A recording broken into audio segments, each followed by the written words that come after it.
Hey everybody, it's Master Gallongeist here, bringing you my review for the latest episode of Agents of S.H.I.E.L.D., The Patriot. And this is another good episode. This season has really been showing how good the writers and everybody really can be when they're like on the same page and they've got the whole thing going. This has really solidified what S.H.I.E.L.D. I think should be show-wise.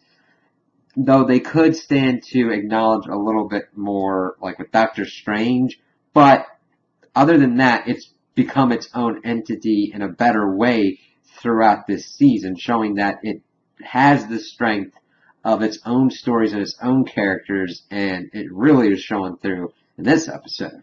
Because we get more character development on Mace and the rest of the plot developments that have been going on throughout the rest of the season.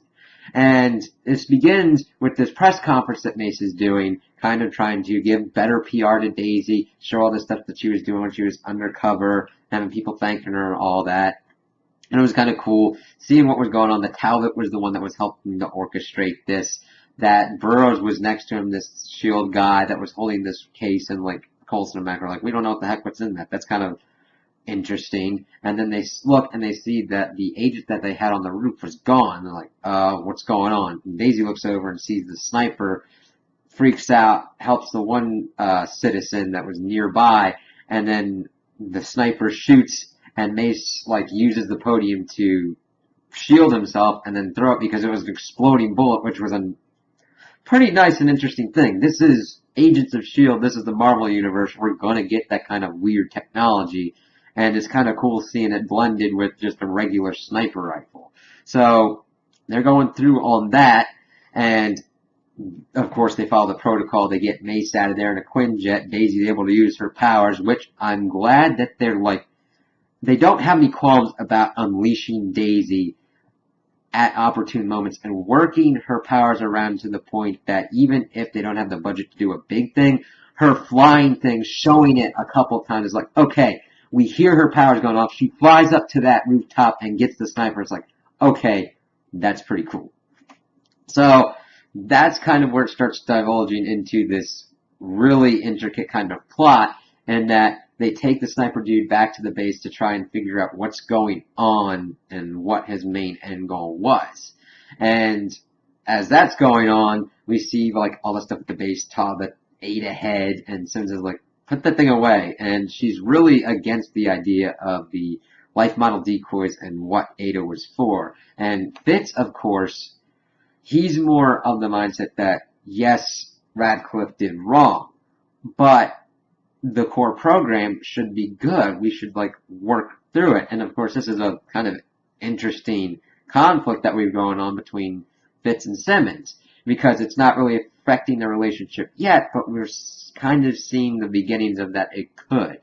So then they get the pretty much information that the Quinjet, as we see a little bit before, has pretty much gone off the grid, and they got to try and find what happened to it, because I don't know how they did it, but Burroughs is talking about all this stuff, and then the one kind of airlock kind of door blows out and sucks him out. I'm like, holy crap. Because we did see another kind of agent dude in the crowd during the press conference, and it's like, okay, does he have some kind of inhuman powers or whatnot?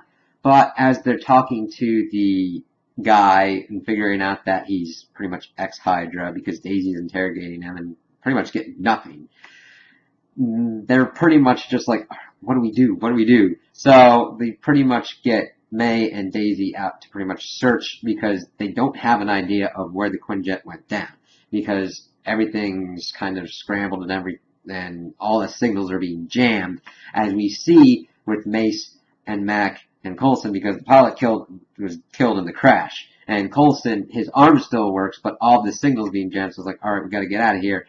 And Mace is like, but we have to get that case. It's like, okay, what's so important about this case? It's really kind of like, alright, what's your dark secret and all that? So, as we see them pretty much trying to like go around, see that the troops and everything that are trying to find the case, and it was really like, what is so important about this case that Mace needs it, and these troops have it and want it for some odd reason? So they found the body of Burroughs. pretty much chop off his hand to get it, and we find out that Mace is the only one that can open it because it's coded to his biometrics. So, that's going on. They're getting ready to pretty much do what they need to get the case. Mace, of course, just pretty much barrel rushes in to get the case and get out after they had kind of set up their plan, and Mace is like, okay, I really need to get this out of here right now. And Mac and Coulson are like, what the hell is up with that? Because Mace is acting a little bit more erratic than usual, because he's usually calm and cool under pressure, and this is like, I really need this. It's very unlike him. So, as we see as they're at the base, we start getting to see Simmons digging into the information and figuring out that, okay, she's top level clearance now. She can get into this Patriot program thing, and Talbot, of course, starts to explain as we see that once Mace had gotten hold of it, another squad dude, another trooper, pretty much got at him. He'd opened it, and it had a vial and syringe in it. And it's like, he was about to like inject himself, and then of course the trooper broke it, and then also broke the other part and shot Mace, and he was injured. It's like, okay, and we get from him and Talbot that he's not an Inhuman, which is a pretty big thing, and that it's not natural. What of course is not natural.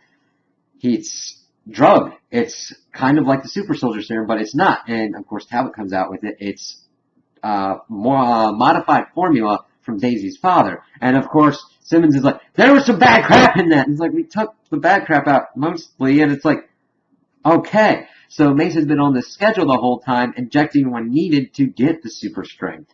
And he's like, I just wanted to help my country, and they needed an enhanced person, as Talbot explains, because they didn't have anyone.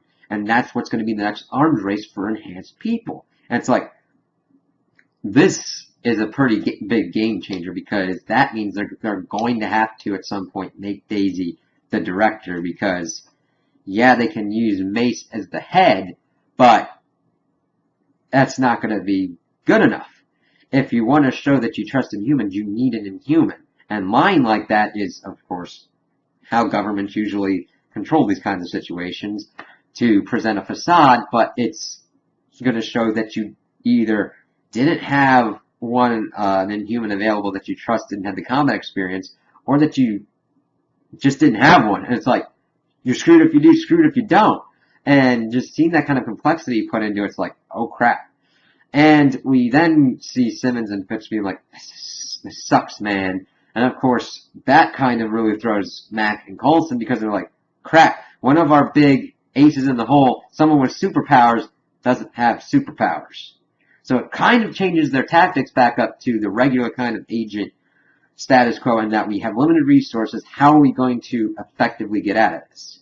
And as we're seeing that, we also see, of course, Daisy and May's LMD chatting and talking and getting more in depth of like the extent of how much the LMD is May. Because she's sitting in Lola, she's talking about fuzzy memories and all that. It's like, okay, she doesn't have the exact things that are needed. And while this is also going on, May, of course, breaks out of her drug-induced stupor and almost kind of escapes a little bit, but Ada almost kills her. And Radcliffe's talking about, no, we're playing the long game here, and don't kill her. You don't need to get to the point of killing. Yes, you can prioritize my protection, but you don't have to kill people. And it's showing that Ada is kind of getting a little bit ticked off a little bit. And that's a big development, because the Ada that we saw with the emotions was just faking the emotions, essentially, doing what Radcliffe told her to do. This one, I think, is starting to develop her own personality and everything, and is kind of getting a little bit pissed off that she's being questioned and thought of as, like, subordinate to him instead of, like, full-on partner, and, like, I'm smarter than you.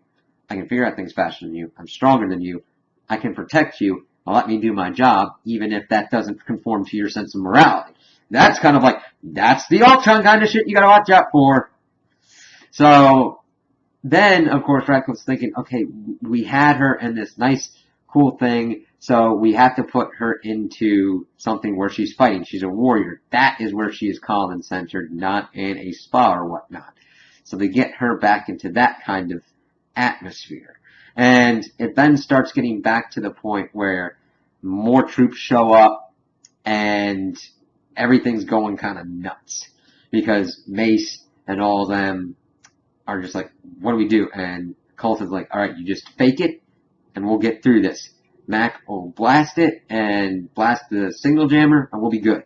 So everything starts going off in a pretty good fighting scenario where Mac's just like going around, throwing a grenade under, blowing it up, getting everything set up. And we also got a cool scene as they're doing this where Gemma pretty much uses her really expanded use of deception. I'm really happy with her evolution as a character because she is so multifaceted now. Yes, she is smart, she does the science and everything, but she's really starting to develop key agent skills because they take Ada's head, make it look like they chopped someone's head off to get information out of the ex-Hydra dude to get a better sense of where the team is and realize that information, of course, to Daisy and the May LMD, and that, of course, sets off everything after they're able to get the signal back up and all that. And seeing Mace kind of act the part of an agent and actually start using weapons and all that, he's like, I only went through basic a little bit. I always thought if I was going to be in a scenario like this, I'd have super strength. And it's like, okay, you're in for a treat because you're going to have to start using guns and everything. And just seeing everybody come in and help out and see Daisy and the May LMD kind of help. And seeing that the May LMD is not as good as May. Because even though she's got certain combat prowess, the May that we're used to would just go in and whoop the dude's ass that was going after Mac. She came in with a shovel and everything, and of course got into a point where she got hurt by this saw blade. But of course, Mac didn't realize it and didn't look at the saw blade and see that it was bent over and all that. And that comes in later on because the May LMD is looking at the end and sees the robotics and everything, and it really confuses her. I don't know how that's going to be going on, but that introduces a new development of like, does it realize it's an LMD? And if it doesn't, what is that going to do to its core programming? What's that going to do to its objectives? How is it going to change how it interacts with people? Is it like, what the hell's going on with this? Am I real? Am I me? Or it's like, that's the kind of stuff, like, will it go haywire and break up the base? That's the kind of scary stuff. And that's kind of where we're left off, that Mace is kind of coming back in. We see that the May LMD's kind of like freaking out now. And of course, Mace talks with Coulson, and Coulson's like, okay, I know you want to quit, but the thing is, I want you to be the face, ops and everything, I'm calling the shots. And of course, that's classic spy SHIELD scenarios. You always kind of want to keep your enemy guessing. If you've got someone who calls himself the director of SHIELD, that means that you're less of a target and you're operating more in the shadows. And it's usually shadow games like that that Coulson's pretty good at. He knows how to effectively move behind the scenes and move faster without the bureaucracy. That way, once he's calling the shots, he knows how to tactically use his people. Now we're getting back to the rebuilding of the core team of like Daisy, May, Simmons, Fitz, Mac, all of them to their understanding of being that team unit. That's the best. That's when it's at its best because they know how to utilize themselves and to effectively shut down things that need to be shut down. And that's where I'm kind of interested to see where it's going and how they're going to deal with Radcliffe and the May LMD. So, those are my opinions on the episode. Tell me what you guys think in the comments below. If you liked it, if you didn't like it, if you agree with me, if you disagree with me. Also, like and subscribe, and I hope you have a good day.